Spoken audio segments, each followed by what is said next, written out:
And welcome into another edition of the Calling It How I See It Sports Pod. We're live here again on Twitter. I'm Blake Terrence, your host here with you. Obviously, the Royals currently in progress. They just got out of a jam in the seventh inning, facing the Reds in the finale as they try to avoid the sweep. Noah Cameron, another brilliant start tonight, goes 6 1/3 yet again. That seems to be his magic number, getting 19 outs. Anel Zerpa came in and bailed him out. So we'll keep an eye on that game as we talk here. But really excited to be joined by Joel Penfield of the Kansas City Sports Network. Was joined by his colleague Joshua Briscoe to talk Chiefs a few weeks ago, and now Joel joins us to talk Royals. Keep in mind as we move through this podcast, we might react a little bit if something crazy happens in the game, but any theme we talk about isn't really colored by what we are seeing live. Of course, it's colored by the larger picture of a baseball season. So if it seems like we're complaining about one thing and maybe it goes well tonight, then don't think we're crazy. We're talking big picture here. So Joel, thanks so much for coming on tonight, man. How you doing? Hey, I'm doing great. Thanks for having me on, man. I appreciate it. Yeah, absolutely. So let's see. I think we got to start talking about base running because we've seen another example tonight of that being problematic. That's one thing we're definitely not out of touch with the game tonight. Drew Waters gets picked off. I want to say it was either him or Garcia. I want to say it was Waters who also got picked off of first base in the Minnesota series. Maybe that was Garcia. It was Waters. Okay, I thought so. And then, of course, broader trends. The stolen bases are not going well. They're second most caught stealings in the league. It's another way the offense has kind of regressed. We've talked a ton about how they've regressed with the bat, especially with runners in scoring position. But they've really regressed, in the way that you can kind of mitigate that. If you don't have a lot of power or if you're in a bit of a hitting slump, you can typically try to mitigate that with some, getting yourself into scoring position to make it easier to score on a single. That's the whole definition of runners in scoring position, but it's another way they've regressed. What do you see that, is maybe an explanation for why they've regressed in that way as well? Because neither one of them really make a ton of sense. You know what I mean? Like you usually you expect some regression, but not to the extent that they've had it in those areas. Right. And this was a very good base running team last year. Yeah. For pretty much the entire year, and not just in the stolen bases department, but taking extra bases, not getting picked off. And when you're a team that doesn't rely on a ton of power, it's a lot of contact oriented stuff and putting the ball in play and trying to move runners, you're going to be a little more aggressive, try and force the issue. But I think they're just being too obvious in the way they're trying to run. That to me feels like what's happening here when India tried to steal second base in the game tonight early on with Vinny up and I think it was a 3-2 count or an 0-2 count. He got a good jump. He got a good read. I thought he ripped the bag, but he got picked off. And I think it was just because Green had already thrown over twice, and with the disengagement rules, like he can't throw over again. And if you don't get him, it's a balk. So a lot of teams take that as their opportunity to, hey, I'm just going to go ahead and run now. Right. I think it had happened. I think they gave it one pitch and then India ran. And it just, to me, it's just too obvious of a situation. You bring Dairon Blanco into a game over the weekend against Minnesota. Everyone in the world knows Dairon's going to run. It's just a matter of when. And he takes off first pitch. I talked about it on my show. Like Ryan Jeffers knew that he was going to run, and he shifted his feet to be able to give himself in a better throwing position, and he had him out by 5 feet, and Dairon's really quick. So they need to kind of rein in, not necessarily the aggressiveness, but just picking their spots better so that they can be more efficient and be more effective with it. But you also see the flip side of that and what that aggression creates. Drew Waters hits a ball tonight and that barely hits off the second baseman's glove, and it's kind of skipping around the outfield, and Michael just keeps running, and a great send by Vance Wilson gets him home. Like, if you're not an aggressive team, you may not score in that situation, and they found a way to. So there's kind of both sides of the coin with it, but I do think they have to get something figured out with it, because there's no reason for Bobby to be picked off as much as he is, Michael to be picked off for as much as he is, Dairon, all those guys. They're going to have to figure it out because they're not going to hit for a lot of power. So getting runners in and manufacturing runs that way is their best way for success right now, with especially how poor the offense has been at times this year. Right. You kind of get in the catch-22, don't you? Because when you kind of went into this year knowing this team didn't have a whole lot of power because they didn't hit for a ton of power last year. Now, I think most people wouldn't have expected it to be this dramatic, but it's kind of a catch-22 there, because when you don't have power, you sort of have to do it. But then you're also like, I think the way I've put it on Twitter is the Royals aren't good enough on offense to be giving away outs on the bases like that. So it's like, you kind of get yourself into a catch-22 where you can't help but try, but you can't afford to fail. Uh, you're not the first one I've heard say that. They think it comes back to almost like tipping pitches, that they're tipping their spots. Is that a matter of when to go in the count? Is it a matter of reading the pitcher's moves better and maybe knowing the catcher better? There's that ongoing, I think, endless probably debate that will never be, solved completely, of whether you steal bases more on the pitcher or the catcher. But Yeah. what's the magic ingredient there? I wish I knew, because at times, as I'm watching this, and eventually, if I ever find the time, I'm going to go back and watch some of these caught stealings and see if I can find a common denominator. But I think it really is just being too obvious with the way they're doing it and the way they're going about their business. I think they just need to mix things up a little bit, and that would make a difference. But they also stole a lot of bases very obviously last year, and they were safe. Maybe it's just a regression to the mean for being so successful last year compared to this year. Yeah, well, if you look at some of the individual metrics, if you will, that don't measure so much baseball results, but that just measure your tools and your raw abilities. Like, so you're talking things like for the hitting, it's exit velocity and stuff like that. And for base running, it's your true sprint speed. Bobby Witt Jr. is really Dairon Blanco, I suppose, now that he's back, probably would fall into that. I don't know that he's even had enough sample size to truly say, who knows, after his Achilles issues, but those two might be the only truly fast runners on the team. Like Michael Garcia was so like beyond being almost perfect. I think he was like what 39 out of 40 or something stealing bases last year.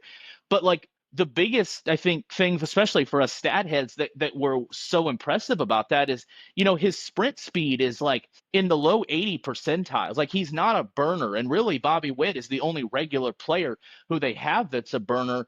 Do you think it's just could it be that, like you said, some regression to the mean, like maybe they just don't have the speed to be as aggressive as they are? But then again, it's worked before. Like, where do you think that factors in? That's a really good point. I hadn't really considered a ton of that. I don't know where it necessarily factors in because like Jonathan India is not necessarily a burner either, and they have him trying to Mm-hmm. rip bags off too. So Yeah. and a lot of and there's a reason why like sometimes um like baseball speed and sprint speed doesn't always correlate. Like Mike Hill is a Right. great baseball runner, even if he's not as traditionally fast, quote unquote. If you're a heady enough runner, you can get a good jump and rip a bag. And Alcides Mm-hmm. Escobar had some of that. And I mean, they're related, so that makes sense. Yeah. There you Uh, go.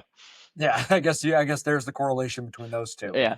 Um, but we'll see how they continue to progress over the season, and if they decide to dial it back and only leave it to a handful of guys, or if they just continue to force the issue and keep trying to do this because we know the offense isn't going to get a ton of runs together most nights, and that's you also run yourself out of a lot of innings as well Yep. doing this, which base runners are such a precious commodity. You can't afford to do that very much. Little live update for you. Bobby Witt Jr., the first two runners walked, moved up on a wild pitch, and Bobby Witt Jr. Drove in an insurance run on a sac fly. So Royals now up 3-1 as they move to the eighth inning. And, you know, it's a perfect time, Joel, for us to transition to talk about the bullpen game we saw yesterday because they used 7 pitchers, meaning 6 relievers. So the only 2 they didn't use were the guys we should probably see in the 8th and ninth tonight. Lucas Erceg, Carlos Estevez. It's lining up perfectly for them to get their reps in tonight. The bullpen game certainly it didn't go as well yesterday as it did in Minnesota. Or was that the series San before Francisco. that? Yeah, San Francisco. That's right. But it's a testament, I think, no doubt, to the depth of this pitching staff. It's obvious. It's been pretty obvious how well it's performed. But when you got guys that have started the year in AAA with little to no big league experience, like Evan Sisk and Jonathan Bullen and Steven Cruz, it's a testament not just to how good the pitching staff is, but that they really haven't. Chris Stratton's gone now. Angel Zerpa seems like maybe, I think we maybe ought to be a little careful on saying he's truly back to where he was last year, but he seems to be, turning it around. They really don't have a weak link on this pitching staff right now. Not really, no, and that's a testament to what Brian Sweeney and Zach Bova put together in the pitching factory that they've created. I mean, you could just look at Noah Cameron as another example of this. Yep. Like, Yep. you feel like anybody they throw out on the mound, you have the confidence that they're going to be able to get the job done, and it is having a good pitching staff is great, but you don't want to heavily rely on it to win you a bunch of ball games. And this team has done that to this point, and they've rode that to a lot of success. But they got to find a balance offensively at some point. But certainly, what they've done as a pitching staff this year is nothing short of impressive. And last night, notwithstanding, bullpen games are kind of fluky. We saw one side of that coin in San Francisco. We saw the other side of it last night, where they just got jumped on a little bit, and Schreiber got blown up for really the first time in quite a while. So I understand why they're doing it, and what the the rationale behind it, not having Reagans, not having Lugo, not having a lot of depth in AAA. From a starting pitching perspective, it was really Noah Cameron and Luinder Avila, and Luinder Avila just hit the shelf. So Yep. yeah, we'll see what they end up doing, but I feel like this is a very confident group, and you feel pretty good no matter who goes out on the mound, they're going to be able to get it done. Well, and Avila was kind of the guy that I think some people were even looking at yesterday, but of course, right before that, he went on the injured list. He's kind of the other pitcher that some people expected might make his debut as in terms of the starting rotation this year. Yeah. Uh, you know, I'd have to look back and dig through the dates and do some math. I want to say that Reagans and Lugo, in terms of like, because you got to spend so much time on the injured list, it's just the rules. I want to say they one or both of them because they retroactively dated them or whatever, to try to like make sure they could get them back a day or two early if they were ready. They both theoretically could be back in the St. Louis series because you got Waka Bubic Lorenzen scheduled to go against the Tigers in Kansas City this weekend. Then they go across the state. Uh, I'm curious what you think about, A, if that's the plan, or B, if they don't without Avila again, do they have the luxury of continuing this bullpen game in perpetuity? Because Reagans and Lugo, I think I'd have to do the math. It could be one of them might not be eligible in time for the St. Louis series, but it also could be that they want them to rehab. I don't know how they make those decisions, right? Because like neither one of them had a structural arm issue that you got to build back up. It was almost more of a rest thing. Lugo needed to let the inflammation in his hand die down. Reagan's groin needed to loosen up. So maybe Reagans needs to like throw a simulated game or a minor league game to make sure he's got the stamina back. But um, any optimism that one or both of those guys will be ready for St. Louis? So I just pulled up Andy Rogers' injuries and transactions report on Yeah, there you go. Rose.com. And because I saw earlier that there was a good shot Lugo was going to be able to come off. And so he's actually going to pitch on Friday. Oh, he's going to pitch on Friday. So he's going to pitch on Friday. It'll bounce Awesome. Waka and Bubic back a day, Nice. which kind of helps space things out a little bit, gives a couple extra days rest on the, from the bullpen side. Right. And then it looks like Reagans, he threw a bullpen where he went up, down twice today, and is scheduled to make a rehab start this weekend. So Okay. he could be back as early as Sunday or early next week. So we're looking like these guys are going to be back rather than later, which is a really good sign. Then the conversation switches to, what do you do with Noah Cameron, with Michael Lorenzen, in the rotation? And as good as Michael Lorenzen has been on the whole this year, last couple, what he provides, eating innings, getting you a couple times through the order, saving the bullpen, on that day, you feel pretty good about his value. But I think Noah Cameron is too good to either send back down or move to the bullpen. And Michael Lorenzen has reliever ability. He's done it in the past. He can be a swingman type that you can have stretched out to 2-3 innings. So if you do need to go bullpen game again, you at least have a guy that can handle once, maybe twice through the order, instead of an inning and 2/3 at a time like they had to do against San Francisco and Cincinnati. Yeah. So okay. So I should have checked the transaction wire there. So that's awesome. So Lugo is already on his way back. That kind of made more sense that Reagans might be the one who would need to do a few extra things because it was kind of this recurring issue. I'm curious to get your thoughts on that while we're on that. He's this year's it's not really a new thing, right? Like I think he even left, I know he left the Orioles start in the playoffs technically earlier than, Quachera was prepared to let him go back out there, but then he said it was tying that up on him. And they said, well, we want you ready for, either to relieve in game 3 in Baltimore or for your first start in New York. So they chose to hold him back. And I think it happened a time or two last year. You think this is just kind of just part of the package with Cole Reagans? That's part of the experience that maybe he's overcorrected from protecting his arm after the Tommy John, and now he's putting a lot of pressure on his legs. Do you see something in his delivery? What do you think's going on with that? Because it's not new, but it's also doesn't really seem to be going away. It's just something that they got to manage. We asked him about that. I was at the game doing media on the Saturday when he and Lugo got put on the shelf, and he said he had never dealt with a soft tissue injury like that before, just something that popped up, and felt like it was okay, after some rest, after they had skipped his start in Tampa, and when Noah Cameron made his debut, felt like it was fine, and then it just popped back up again during that start. And at that point, it's just better to get on the shelf. And he didn't seem too concerned about it, neither did the team. So I think it's, just a situation where it's better to just get it taken care of now than let it linger or try and fight through it. And then we're on the shelf in mid-July, which is a way better concern. If there's ever a good time, quote unquote, to go on the shelf, it's now, and just get healthy for the summer. And hopefully as it warms up of the soft tissue things as you did early in the year, we'll see. But I don't think this is necessarily like something that we need to worry about with Cole Reagans. Hopefully this is just a one-off thing, and he'll be fine after that. This is the first IL stint he's had since coming over to Kansas City. Interesting update for you. For whatever reason, Lucas Ersteg has not come into the game. Serpa stayed on to start the 8th inning. Elly De La Cruz with a leadoff double, then a couple pinch hit moves as Schreiber came in. They pinch hit against Serpa, then Schreiber came in, then they pinch hit against Schreiber with Gavin Lux. He grounded out, so now they got a runner at third with one out. No Lucas Ersteg yet, so I wonder what's going on there. Let me check the game logs, because I'm pretty sure he threw. I mean, he hasn't looked right the last couple of outings. No, he hasn't. So because he got walked off in Minnesota, he had given up a home run the day before. He wasn't super sharp on Sunday, I believe it was. Or it was Saturday. So I'm okay with giving him. Maybe just needed a day or a couple of days just to get right. But I haven't heard anything about an injury or anything. So interesting. It could just be a situational thing too that Schreiber provides a little bit of a better matchup, funkier delivery, anything like that. Well, he just struck out Tyler Stevenson, so that's nice. That nobody's been able to do that so far this series. Tyler Stevenson. Yeah. I don't know if you probably are watching on the TV. I tend to listen to the radio broadcast because they're more descriptive. And Jake Eisenberg was making a joke that he's wondering if Tyler Stevenson's middle name is France.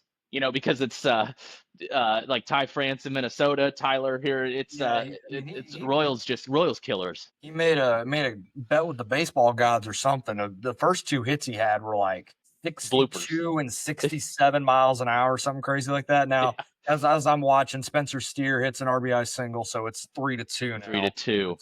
Yep, I just saw it pop up on mine. All right. Brutal about that is I'm watching. Angel Serpa threw a great pitch 2-2 to Elly. It was called a ball, and then the next pitch was a double. A double, yeah. Yep. Well, De La Cruz has done his fair share of damage this series too. So now Estevez looks like he's coming in for a 4-out save. Okay, for the 4-out save. All right, so no Ersteg tonight. All right. Well, we'll have to see. It's certainly established one. But let's close out, and we'll make this relatively brief. I definitely want to revisit this when he actually comes to the big leagues. But we'll close this out after we talk a bit here, and we'll let y'all watch the at least the top of the 9th, hopefully. But Joel, I want to talk a little bit about what's driving the Jac Caglione timeline, because there's all sorts of comparisons to because it's become much more standard practice for top prospects, particularly those out of college who tend to hit the ground running. Teams are not nearly as shy about promoting those guys. I mean, I just off the top of my head think of Wyatt Langford in Texas, Dylan Cruz in Washington. Washington. There you go. Yeah, Zach Meadows a good example. Nick Kurtz. That's the most recent one. Yeah, that was the most recent one. Who was it? There was a guy. Wasn't James Wood pretty fresh? James Wood, but he was a high school sign, so it wasn't. That's true. That's true. Yeah. But there was a guy. Why can't I think of his name? Oh, it's another Angels guy. Never spent an inning in the minor leagues and was on the opening day roster.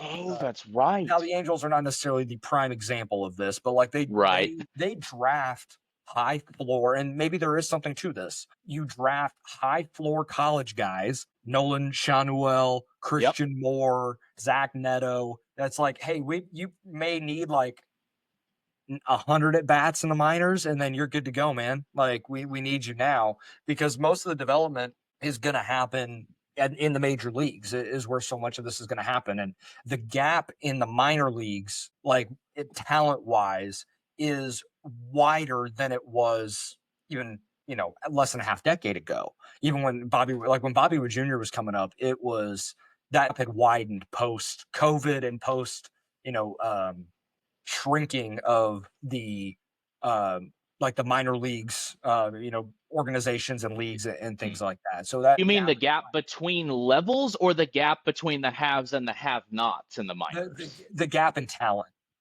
is what I Okay. mean. Like AAA is not a prospect league. AA is mostly 40-man holdovers and dudes just kind of biding their time until they're in the Rich major. Hill. Yeah, You know, the that's Rich Hills of the world, like the Luca Tresches, the Tyler Gentrys, the Nick Prados, the organizational depth guys that are just there on a pinch. But most of your top prospects are there. There's a reason why a lot of teams now, they'll call dudes straight up from AA rather yep. than even let them see AAA, because it's just not really worth it. And for Caglione, like he was too good for AA, and that was pretty apparent by about the third week he was there. And then he obviously goes nuts in in Salt Lake that first week. Now he's hitting on the moon, but obviously his power is going to play just about anywhere. And tonight he's got 3 hits, and I think every ball he's hit has been 99 miles an hour or harder. And the guy is just unbelievable. And I just don't know what else there is for him to do that he can't do at the big league level. And I have been on the train of slow it down. We don't need to rush this guy. There's no reason for it. And now the more you watch him and the more you figure out, like, okay, as long as he can play a passable right field, he should be in the big leagues figuring all of this stuff out. The Go ahead. floor for him is so high because of his ability to just hit the crap out of the ball.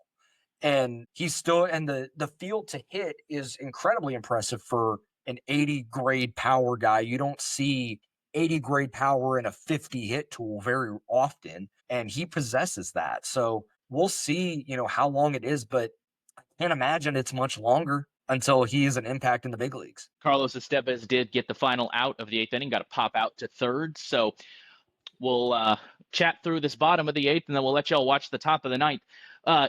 So, Joel, you kind of touched on it there, but, I'm curious what you think is driving, when the Royals do make that decision, because is it something to do with, you know, maybe they thought John Rave needed a chance before they did that, because Correct. more often more likely he's going to get overshadowed big time. It was kind of a weird sequence of events too, because it was only a day or two apart. So you could just think of them. It can help you in your brain just to think of them as opposite of how it happened, right? So like Renfroe was DFA'd for Lofton to come up, but then a couple days later Biggio was optioned for Rave to come up. So it was, Rave obviously just replacing more Renfroe's role, while Lofton is replacing Biggio's role. So if you just think of them the other way around, it starts to make more sense. Is it something to do with that they that they have other plans at the big league level, that they are worried about putting too much on Caglione, or do you think it's still something to do with his development? Now, you talked about all the things he's doing well. The one thing you still see is that he's still chasing a little bit. Now,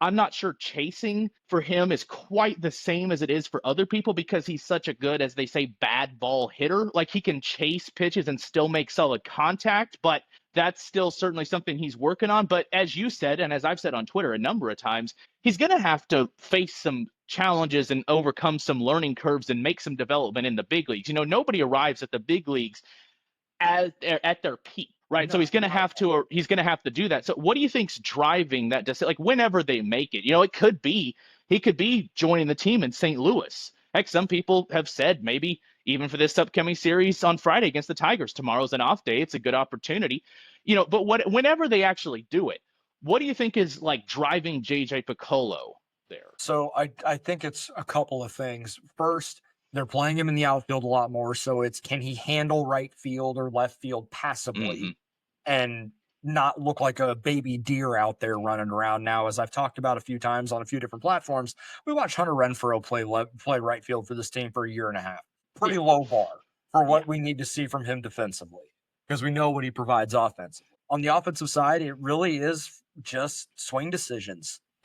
The dude swings a lot. And some of that is, and they are not the same player, but to me, he is like he and Bobby profile in a very similar way like this, that they are so good and the feel to hit is so high level that they feel like they can hit anything and they can take that ball that's, 4 inches off the plate and drive it the other way, or that ball that's maybe down around their shins. They can drive that into the gap because they just have the feel for the barrel to get there. But you can get burned by that in the big league level because teams exploit that. We saw that with Bobby, even still now, but more so when he was a rookie. So I want to see him cut down on just the amount of swings and some of the chase stuff. He's always going to have a little bit of that in his game, and I'm not concerned about that because of the damage he does when he makes contact. But I want to see, and I'm sure that's what the team wants to see too, is can he rein in the approach a little bit? And once he starts to get that refined, like he did in Double A, the first few weeks in Double A, he was doing a lot of this, where he was swinging a ton and he was kind of getting beat a little bit, and then he just reined it in, and then he just he beat the crap out of the league, and there was no stopping him. He has a really great first week. He gets humbled last night, 0 for 5, 3 punchies, but then turns right around tonight and does damage. It's 3 singles, but it's 3 hard hit balls. And, he's doing damage on early count mistakes. And there's something to be said for that. The guy has an approach. He knows, hey, if I get a pitch in the middle early on, I'm just going to hack at it because I'm probably going to hit it hard. And you hit the ball hard long enough, good things are going to happen to you. And Yep. that's what we've seen from him. But just a little bit more seasoning, not much. And we're talking about him being in the big leagues, hitting in the middle of disorder. And maybe he is the spark that helps change things a little bit, turns the tide a little bit for this team offensively. So clearly, if the question is it something to do with the big league club and their needs or their priorities, or is it his development? You certainly seems to think it's his developmental timeline. What do you think it is? What is the corresponding move isn't really a good way to think about it necessarily, because that could be as simple as, I don't know, Mark Canha gets hit on the hand and he got a bruise and he's struggling to grip the bat. So that's the opening. But that's not really why Caglione would get called up. So the corresponding move is not the greatest way to think about it, but what is the corresponding trend you think we see? Does John Rave just get kind of relegated to the Cavan Biggio role? He doesn't play the infield, but in terms of his hitting profile, he kind of profiles similarly. He's got a little pop from the left side, but probably he's going to strike out more than you like. Good eye at the plate. What happens to the playing time of any given player when Caglione gets called up, you think, especially if it's. I mean, I could see it being, this is where Michael Massey moves down. Give Nick Lofton, Jonathan India the chance to play second base every single day. It could be John Rave if it's just, you maybe got overexposed a little bit and you're not a big league player and you're more of a AAA depth in a pinch type of guy. It could be any one thing, but there's very few guys that I would say are not expendable roster wise to get Jack Caglione to the big leagues. I mean, they'll make whatever decision it is. It could just be as simple as, hey, Mark Canha, thank you for your service. Consummate pro, put together some decent at bats for us, but we need this guy. And that could be just a straight, DFA release, whatever for him. And that's your move. But there's a few different options to go, but we're not quite there yet. So we'll have to see. But we're not too far off also. Last thing for you here, we're talking to Joel Penfield of the Kansas City Sports Network, and then we'll get off here and let you all watch the 9th inning. What do you think is going to be, you touched on like how he's kind of, he had a bit of an adjustment to make it Double A. He made that just like that. And then everything was hunky-dory. He moves up to Triple A. He actually kind of started crazy. Then he had his first humbling recently. Then tonight turns it around. What do you think is going to be? Because I have my theory. It's funny. My girlfriend and her roommate, who have come on the podcast with me a few times, they help me produce these things behind the scenes. We all went down to Springfield to watch him play the Cardinals Double A affiliate a couple weeks ago, and they've been following him. They can't wait to see him up here. And the question they always ask me when I'm telling them, hey, let's pump the brakes. We don't want to rush him, or you might be disappointed when he gets here, is they're like, well, how much difference is there, or what's the difference between major league and minor league pitching? Isn't hitting the ball just a skill you either do or don't have? And I'm like, well, it's a good question, because in my mind, the biggest difference between major league and minor league pitching is that not just pitchers, but everybody in the minors is more working on their skills. Like they're trying to get, make sure, right. Yeah. They're working on whatever it is. So if they've been told, hey, you got to work on your changeup, and I don't know this for a fact, but like, let's say Jack Caglione crushes changeups. Well, that's not really, they're still going to work on their changeup because that's what's going to get them to the big leagues. But let's say you got a guy with a fastball slider changeup combo at the majors, and the changeup, let's say it's Brady Singer, just for the hell of it, since we just watched him. His changeup is clearly his third pitch. He doesn't throw it that often. He doesn't like it that much. But if he knows that Jack Caglione can't hit changeups, he's going to pound him with changeups. That's what I always tell people. The biggest difference between major and minor league, not just pitching, but what we're talking about it, is that minor league pitchers are trying to work on their stuff. Major league pitchers are trying to get you out. So where do you think his biggest adjustment curve is going to come, or what's his first one going to be? It's going to be in the big leagues when guys take advantage of his propensity to swing at just about anything. Mm-hmm. Yeah, he's not going to get a lot of fastballs at the beginning of his big league career. He may get a couple from, a guy that's pretty aggressive. It's just like, hey, we're going to, let's see what you got, Rook. Yep, but then after that, it's going to be a lot of changeups. It's going to be a lot of breaking balls. It's going to be a lot of stuff away from the zone to see how much will he chase and how much will that expose him. But if he's able to rein that in and not take away his aggressiveness, but just a hair, it can make all the difference in the world. And I'm not asking you to be, anything dramatic when it comes to, from that perspective. Sorry, my brain just completely shut off there for a second. I'm not asking him to do anything crazy, because Bobby still chases it around 30-something%. There are going to be guys that are going to do that. Big league stuff is really hard to hit. There's a reason why they're in the big leagues, that the pitchers are as well. So it's just a matter of making it just a little bit better, little by little. And I think he's going to be just fine. I mean, the ability to punish baseballs like he can is just something you can't teach. And there are very, very rarely do 80 grade tools, come around. So when you have a guy like that and you have tools like that, you just put them in the big leagues and let them figure it out. And for the most part, they do. That's Joel Penfield of the KC Sports Network. Give him a follow on Twitter, on YouTube. Follow my Twitter, YouTube, and all my socials as well, linked on Twitter. Joel, great stuff, man. Let's do it again sometime. Absolutely, Blake. Thanks for having me on, man. Joel Penfield on the Calling It How I See It SportsPod.